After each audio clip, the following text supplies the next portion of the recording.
Zulqumar opa yaxshimisiz? Assalomu alaykum, rahmat. Yaxshi. Katta yaxshimi, ishlar zo'rmi?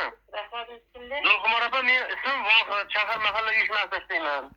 Aha. Sizni bir murojaatingiz chiqdi bizga. Ha. Shu bo'yicha biz boryapmiz. Siz mahallaga yaqinmi endi? Ha, yaqin. Yuqori hudud mahallaga kelib turasizmi? Boryapmiz.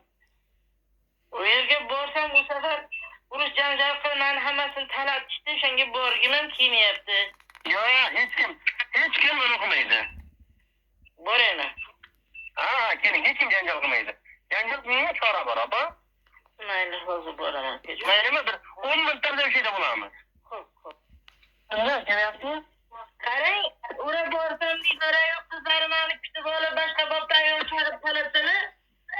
Bormayman. 1-2 qilaman keyin. Aha, mayli. Yo'q, hech kim men keldaman, opa.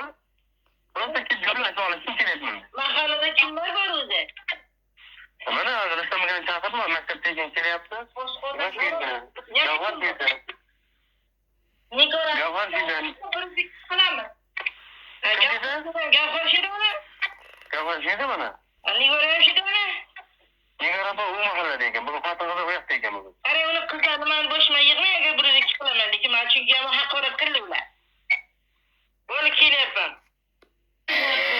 Ya, nima? Bu narsa deyapti.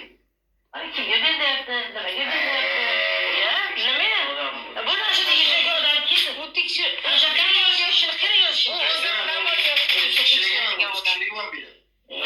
Nima ishni yordamlar bolalar parasini berganlardi deyishasiz. Ana shular 2-3 yilligini bir tekshirsizlar qani? Kimga berilgan, nima qilingan? Bilasizlar, chesna odamlar, qani o'sha vaqtda qanday chesna ishlaganda? Yo, ochiq bo'lsin-da endi. Yo'q, siz ishlamagan himoyaman. Rustam aka, yo'q, rais bu narsa nima qilar bu? Javob berasiz. Ertaga rais javob beradi. Kallasini javob beradi. Ha, men nima qilishim kerak endi? Uni desam, men desam. Kelishdik. Hozir endi bola pul chiqardimi, chiqmaydimi? Galovolli ketdi. Sekretarda. Mashinangizni olmaysizdan bizdan chiqadi. Tushundim. Mashinangiz bor ekan, qaytdi deydi. Lekin shuncha oldi yeganlari-chi bular. Ular hisobga kirmaydi. Majbur qo'ldan ishlamagansiz. Mana tekshirsa chiqsin. Bizlar bir vaqtlar bacha puli deb ololmagan vaqtimiz bo'lgan. Xudoga topshirish. Xudoga topshirish. Hozir qo'ldagi pul shuni oladi. Rais Rosh sharmandachilik bo'lmasin deb. Gitaman. Ana shuning uchun men